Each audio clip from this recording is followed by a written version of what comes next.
Assalamualaikum warahmatullahi wabarakatuh. Perkenalkan, kami dari kelompok 9 dengan saya sendiri Agra Nur Fatima dan rekan-rekan saya Saskia Salsabila Adelin, Graciela Florenza Bajo, dan Muhammad Diki Arman. Next. Di kesempatan kali ini, pertama-tama kami akan menjelaskan mengenai perbedaan individu satu, yaitu gender dan negosiasi. Next. Dalam pembahasan ini, kami akan menjabarkannya dalam 4 poin. Yang pertama itu mendefinisikan arti jenis kelamin dan gender. Kedua, negosiasi pria dan wanita dalam perspektif teoritis. Ketiga, penemuan empiris mengenai perbedaan gender dalam negosiasi. Keempat, mengatasi kelemahan perbedaan gender. Next. Pada penjabaran pertama yaitu mengenai mendefinisikan arti jenis kelamin dan gender, di mana di sini dimaksudkan istilah jenis kelamin dan gender dalam penggunaan umum di luar lingkup ilmiah dianggap sama. Walaupun begitu, penggunaan di keduanya ini sangat penting bagi para ahli biologis maupun psikologis. Nah, jenis kelamin sendiri itu lebih mengacu pada kategori biologis, yaitu laki-laki dan perempuan. Jenis kelamin adalah perangkat atau kualitas di mana organisme diklasifikasikan sebagai jantan dan betina berdasarkan atas organ reproduksi berdasarkan fungsinya. Sedangkan gender sendiri adalah mengacu pada penunjuk jenis kelamin secara budaya dan psikologis yang membedakan laki-laki dan perempuan dalam kebudayaan atau masyarakat, di mana hal ini itu lebih dari sekedar perbedaan semantik saja. Sebagian besar dari penelitian empiris mengenai perbedaan laki-laki dan perempuan dalam negosiasi telah meneliti bahwa perbedaan jenis kelamin, yaitu contohnya perbandingan laki-laki dan perempuan, namun telah mengusulkan aspek-aspek teoritis dari gender untuk diartikan sebagai perbedaan. Sebagai contohnya aja, sebuah eksperimen mungkin membedakan mengenai bagaimana laki-laki dan perempuan melakukan persetujuan dalam negosiasi integratif.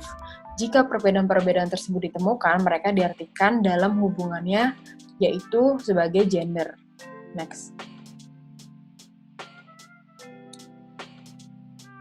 Selanjutnya adalah poin negosiasi pria dan wanita dalam perspektif teoritis, di mana dalam poin ini itu terdapat beberapa perbedaan pandangan antara laki-laki dan perempuan yang berlaku sekarang ini, yaitu bahwa negosiator pria dan wanita berbeda, maka lebih dalamnya hal ini itu akan saya jabarkan ke dalam 6 poin. Yang pertama itu ada cara pandang relasional terhadap orang lain, di mana kalau wanita itu lebih menyadari akan hubungan lengkap di antara orang-orang yang bernegosiasi dan cenderung untuk menganggap negosiasi sebagai bagian dari konteks yang lebih besar.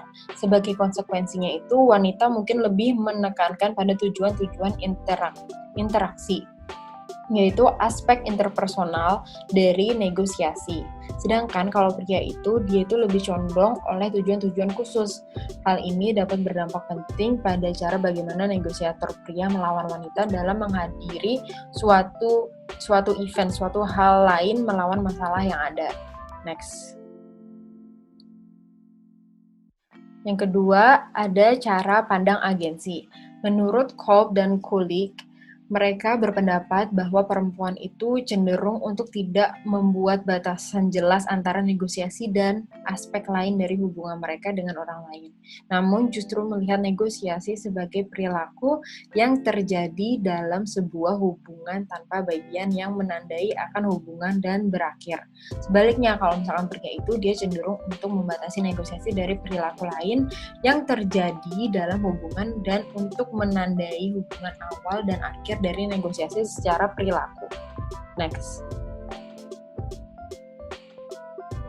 Yang ketiga itu ada keyakinan terhadap kemampuan dan kelayakan, di mana pengharapan dan kemampuan dari seseorang memengaruhi bagaimana pria atau wanita melakukan pendekatan pada saat negosiasi. Suatu penjelasan untuk perbedaan gender dalam negosiasi gap adalah wanita lebih cenderung untuk melihat kelayakan seperti apa yang akan diharapkan mereka, dan mereka dapat merasa kurang nyaman untuk beroperasi dalam konteks sosial negosiasi secara umum, sehingga dapat merusak kepercayaan diri bahwa hasil baik dapat dicapai. Sedangkan kalau misalnya pria itu, mereka lebih memiliki rasa berharap untuk mendapatkan lebih dari pada wanita. Next. Poin keempat itu ada kendali melalui wewenang, di mana pria dan wanita pria dan wanita mendapat dan menggunakan kekuatan dengan cara-cara yang berbeda. Kalau misalkan wanita itu kekuatannya mereka lebih cenderung mencari wewenang di mana terdapat interaksi di antara semua pihak dalam hubungan untuk membangun koneksi dan meningkatkan kekuasaan semua orang. Sedangkan kalau pria itu dapat dikreasikan dari penggunaan kuasa untuk mencapai tujuan-tujuan mereka atau untuk memaksa pihak lain berspekulasi terhadap cara pandang mereka. Next. Poin 5 yaitu memecahkan masalah melalui dialog, di mana dalam berdialog di negosiasi, wanita itu akan mencari cara untuk terlibat dalam penjelajahan ide gabungan, di mana dimaksud sini itu pemahaman diklasifikasikan secara progresif melalui interaktif. Wanita juga secara alternatif mendengar dan mengkontribusikan serta menghasilkan.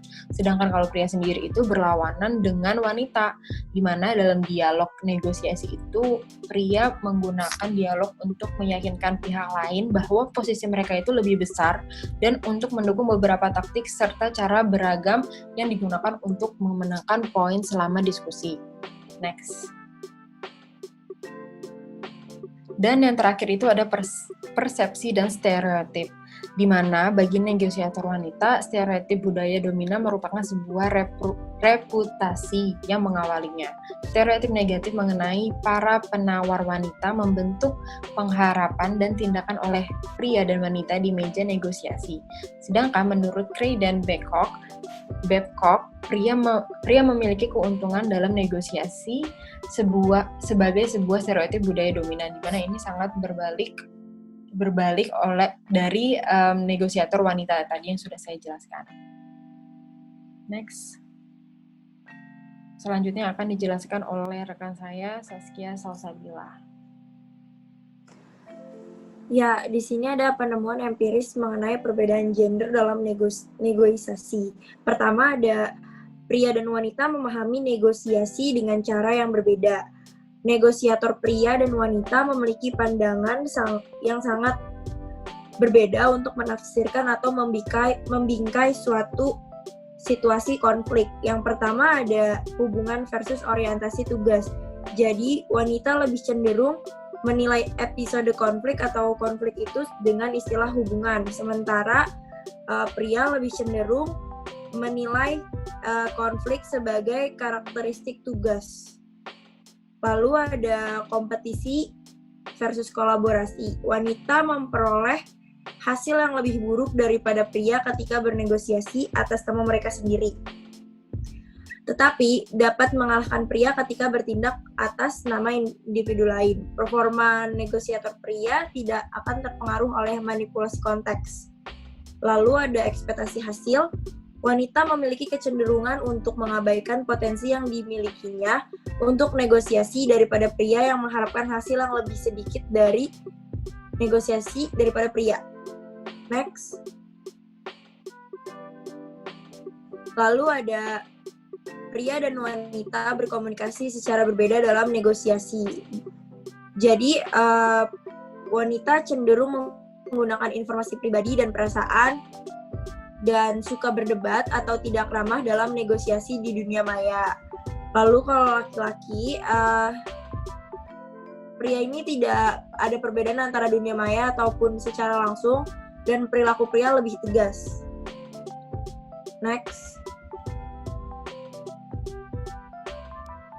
Ada pria dan wanita diperlakukan berbeda dalam negosiasi. Pada umumnya, wanita dalam kegiatan negosiasi seringkali diperlakukan lebih buruk daripada pria selama kegiatan itu berlangsung.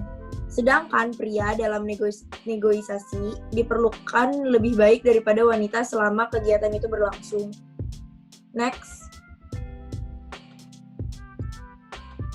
Lalu ada taktik yang serupa memiliki dampak yang berbeda apabila digunakan oleh negosiator pria dan negosiator wanita secara bersamaan.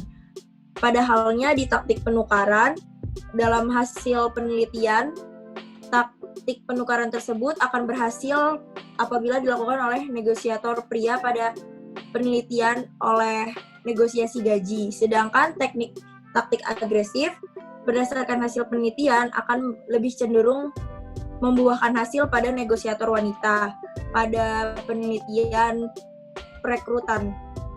Next.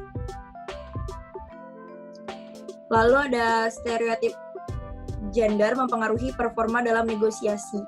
Karena banyaknya stereotip wanita yang buruk, yang negatif, jadi wanita akan kalah performa karena adanya stereotip tersebut diaktifkan. Sedangkan laki-laki tidak. Sifat maskulin tersebut akan membuat pria memiliki performa yang lebih baik. Next. Lalu ada bagaimana mengatasi kelemahan perbedaan gender. Yang pertama ada intervensi motivasional. Jadi wanita lebih sering dikenakan sanksi atas perilakunya yang seperti mempromosikan diri. Oleh karena itu, solusinya dengan menekankan ketergantungan dari kedua belah pihak dengan mengurangi porsi dalam mempromosikan diri dari dalam kegiatan negosiasi tersebut. Next. Lalu ada intervensi kognitif. Jadi pola pikir yang kuat akan menjadi alat penting dalam negosiasi. Pola pikir yang kuat dapat membuat kekuatan menjadi tindakan. Walaupun wanita cenderung terintimidasi dalam kegiatan negosiasi, hal ini dapat diatasi dengan membuat wanita berpikir mengenai kekuasaan. Next. Ya. Lalu yang ketiga ada intervensi situasional. Di sini kekuasaan dianggap sebagai solusi perbedaan gender. Kekuasaan dapat mengubah peran sosial wanita dengan mengurangi batas di mana wanita merasa terkekang. Selanjutnya akan dijelaskan oleh rekan saya, Sela. Sekarang kita masuk pada perbedaan individu 2. Di sini ada kepribadian dan kemampuan. Nah, yang akan kita bahas pada perbedaan individu 2 ini ada penelitian sebelumnya mengenai perbedaan individu dan negosiasi. Lalu yang kedua ada definisi kepribadian dan negosiasi. Lalu yang ketiga ada hubungan orientasi dan tingkah laku dalam situasi. Lalu yang keempat ada kemampuan negosiasi. Kita masuk pada yang pertama, yaitu penelitian sebelumnya mengenai perbedaan individu dan negosiasi. Jadi di sini pada tahun 1950, peneliti memulai penelitian dan melihat ada dampak dari perbedaan individu. Lalu pada penelitian yang kedua, yaitu pada tahun 1960 dan juga 1970, peneliti mulai mencoba untuk menguji tentang riwayat hidup seperti umur, gender, ras, budaya, dan status sosial ekonomi.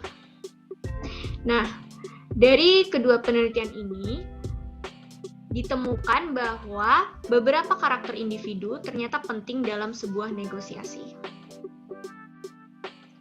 Lalu kita masuk pada hasilnya itu. Yang pertama, ada dampak perbedaan individu tampak sulit dan samar untuk dipahami.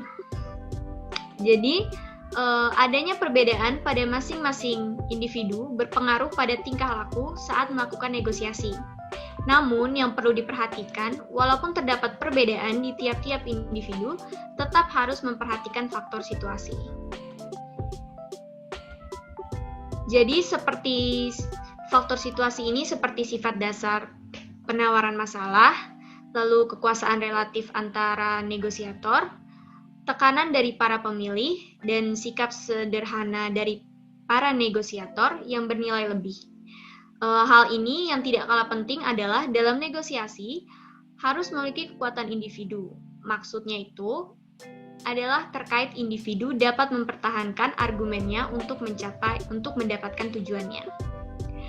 Lalu yang kedua itu ada kekeliruan jenis tugas sudah diteliti. Dalam penelitian sebelumnya terdapat istilah yang disebut sebagai prisoner's dilemma game. Nah, Prisoner's Dilemma Game ini merupakan sebuah istilah dalam penelitian yang menguji subjek untuk tidak dapat saling melihat atau saling bicara, namun harus tetap mengambil keputusan untuk bekerja sama atau bersaing berdasarkan data sederhana. Maksud dari game ini adalah untuk menunjukkan bahwa minimalnya interaksi tatap muka akan mempersulit berjalannya proses negosiasi. Namun, hal ini juga dipengaruhi perbedaan kepribadian antar individu.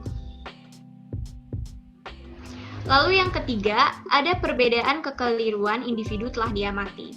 Nah, penelitian mengenai perbedaan individu dalam psikologi sosial telah dilakukan sejak tahun 1970-an.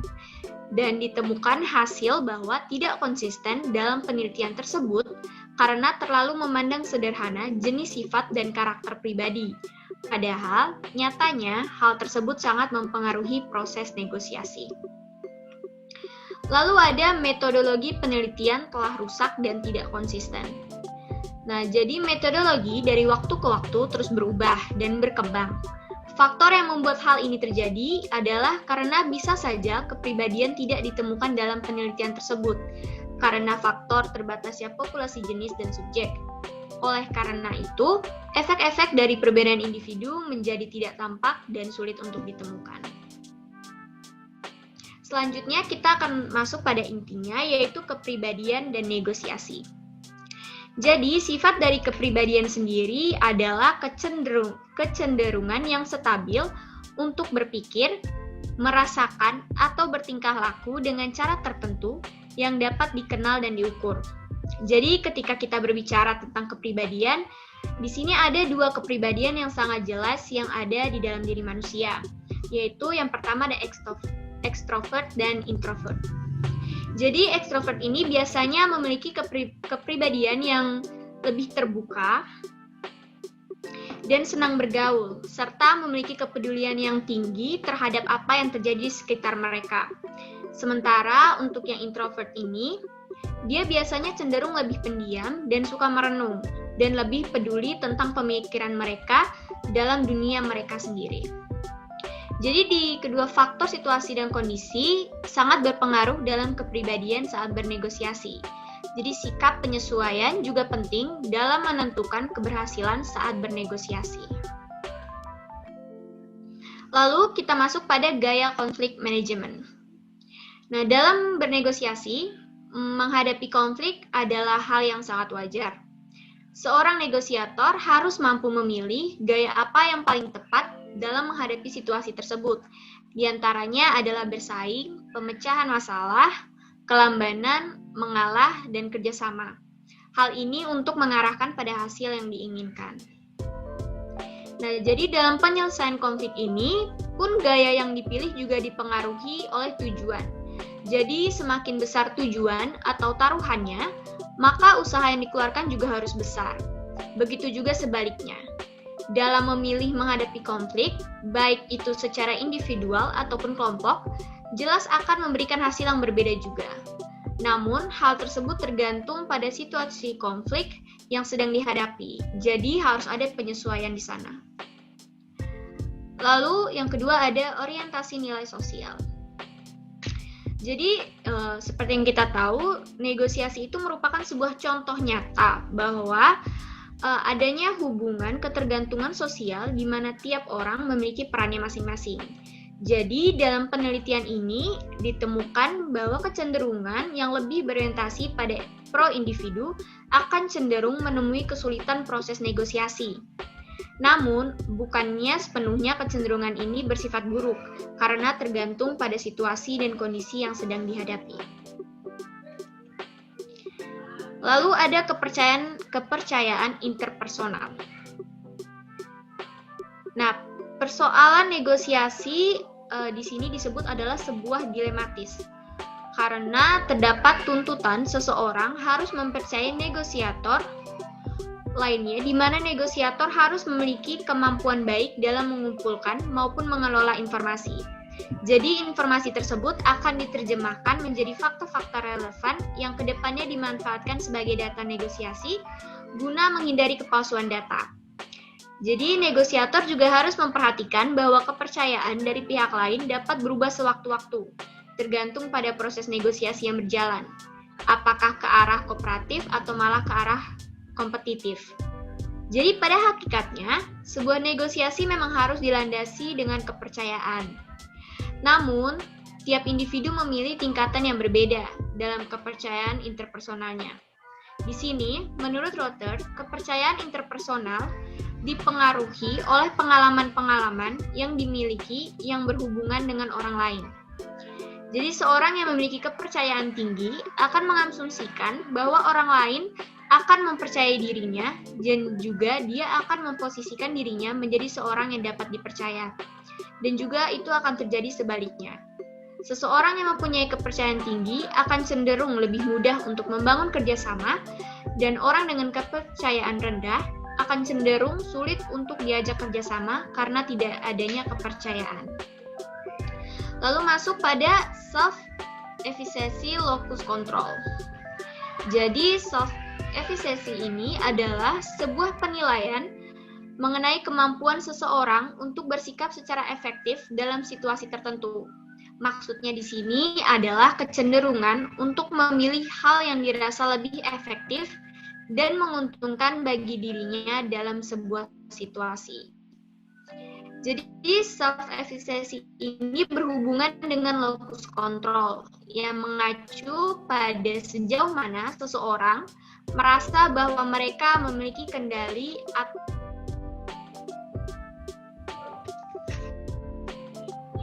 ada kecenderungan menghubungkan antara penyebab peristiwa dengan sebuah alasan eksternal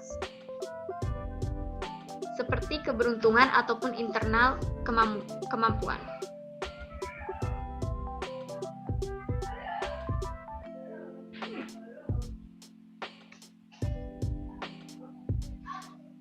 Lalu kita masuk pada pengawasan diri. Di sini pengawasan diri merupakan respon yang terbangun di diri manusia atas isyarat yang terjadi di lingkungan manusia. Di sini terdapat dua bentuk pengawasan diri, yakni pengawasan diri yang tinggi atau memperhatikan faktor eksternal dan pengawasan diri yang rendah yang cenderung kurang memperhatikan informasi dari lingkungan sosial dan mendasarkan tindakan pada perasaan diri. Di sini pengawasan diri dalam hubungan negosiasi dimanfaatkan untuk membangun sebuah kesan. Jadi pengawasan diri bersifat penting selama perencanaan. Namun hal ini juga dapat berhubungan dengan faktor-faktor lain seperti perilaku pihak lain yang juga dapat mempengaruhi hasil dari negosiasi. Lalu selanjutnya ada Machiavellianisme.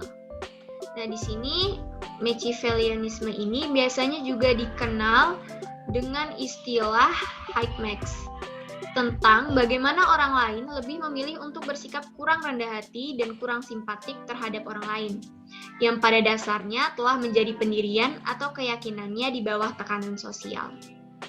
Nah, dalam hubungan negosiasi, seorang Hypemax ini cenderung untuk menggunakan taktik yang menipu, seperti membuat janji palsu dalam negosiasi.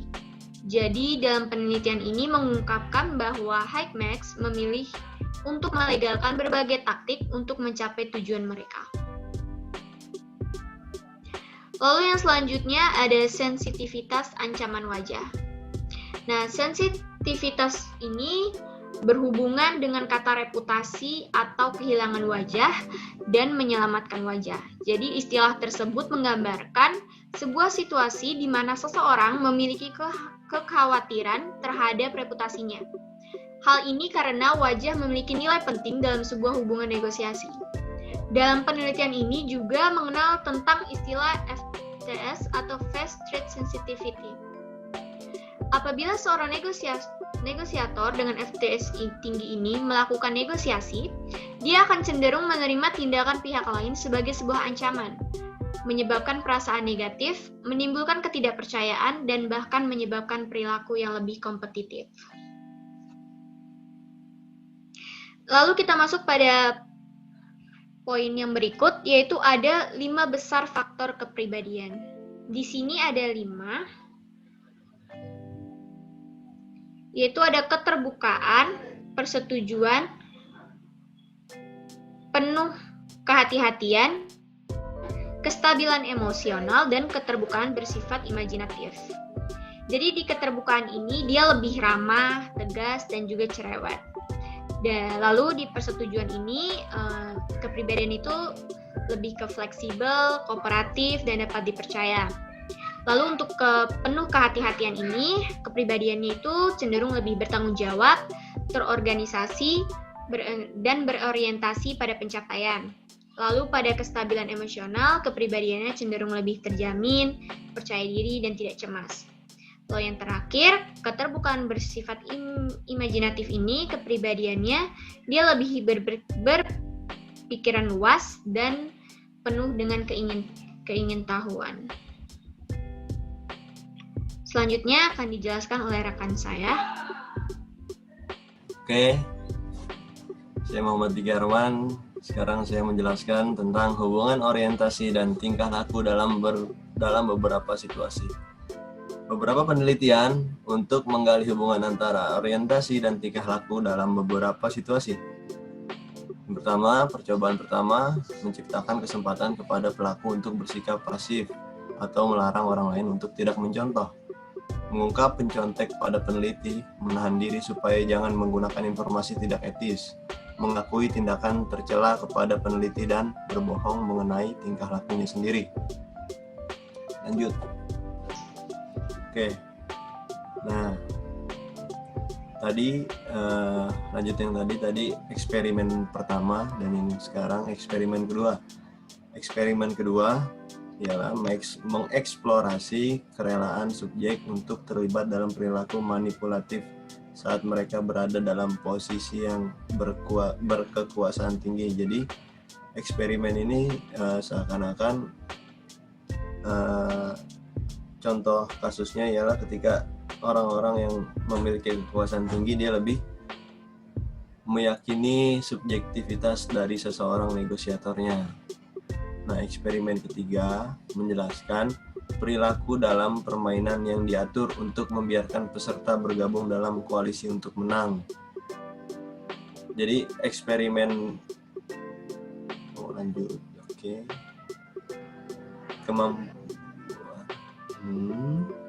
Eksperimen jadi aduh gimana sih ini? Oke, lanjut aja deh. Kemampuan negosiasi. Hubungan antara 3 jenis kemampuan dan perilaku negosiasi. Yang pertama ialah kecerdasan kognitif.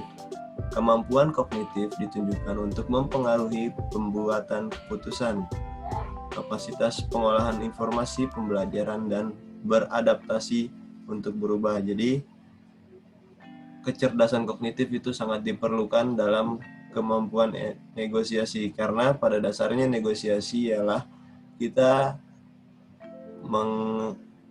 membuat suatu perencanaan yang diantara dua orang, artinya diantara dua orang ini harus memiliki kognitif yang lebih atau tidak setara dengan orang-orang lainnya untuk mendapatkan win-win solution dalam negosiasi, karena kognitif ialah suatu informasi yang masuk ke dalam diri seorang negosiator. Lanjut.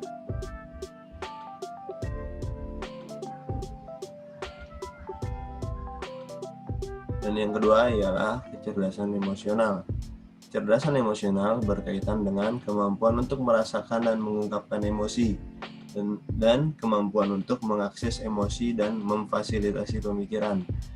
Dari kecerdasan kognitif yang tadi ialah, kalau kognitif itu ialah kecerdasan yang ada di dalam logika manusia, tapi kecerdasan emosional ialah kecerdasan yang ada di dalam hati seorang negosiator. Jadi ketika negosiasi sudah menemukan titik temu atau tidak menemukan titik temu, tidak semestinya harus dalam ukuran logika manusia, tapi negosiasi itu bisa diukur dari kecerdasan emosional, entah itu dari keinginan seorang negosiator dengan customer-nya atau dari body language yang dikeluarkan oleh negosiator atau customer atau lawan negosiatornya. Lanjut. Nah, di dalam kecerdasan ini seorang peneliti Berry 2004 mengatakan kecerdasan emosi seseorang negosiator dalam merasakan dan mengatur emosi akan memberikan beberapa keuntungan. Yang pertama, pengumpulan informasi yang lebih baik mengenai minat pihak lain. Yang kedua, penaksiran risiko yang lebih akurat. Dan yang ketiga, pengolahan emosi seseorang dan dorongan emosi yang diinginkan dari pihak lain dengan lebih efektif. Orang-orang dengan kecerdasan emosional tinggi cenderung menciptakan pengalaman negosiasi yang lebih positif, baik untuk diri mereka sendiri maupun pihak lainnya, karena pada dasarnya seorang negosiator ialah bukan hanya memberikan keuntungan dalam dirinya sendiri, tapi harus memberikan keuntungan kepada lawan negosiatornya, maupun itu kepuasan ataupun materi.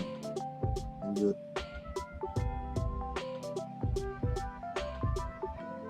Kemampuan menilai sudut pandang dapat diartikan sebagai kemampuan negosiator untuk memahami sudut pandang orang lain selama negosiasi, dan dengan cara ini bisa memprediksi taktik atau strategi orang lain. Negosiator yang memahami sudut pandang pihak lain akan cenderung membentuk argumen yang meyakinkan pihak lain, karena dalam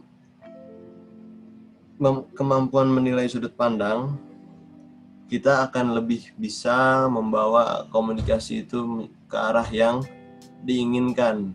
Jadi maksud ke arah yang diinginkan itu, komunikasi yang dibangun di antara dua orang negosiator ini tidak lari kemana-mana, karena sudut pandang itu bisa ditentukan atau bisa digarisbesarkan di antara seorang negosiator itu. Ketika tidak memiliki kemampuan untuk menilai sudut pandang, alhasil negosiasi pun tidak win-win solution, bahkan bisa win-loss, karena tidak memiliki sudut pandang yang sama atau sudut pandangnya itu beradu, jadi nggak goals dalam negosiasi. Lanjut. Sekian presentasi dari kami. Apabila terdapat banyak kekurangan dan kesalahan, kami mohon maaf. Wassalamualaikum warahmatullahi wabarakatuh.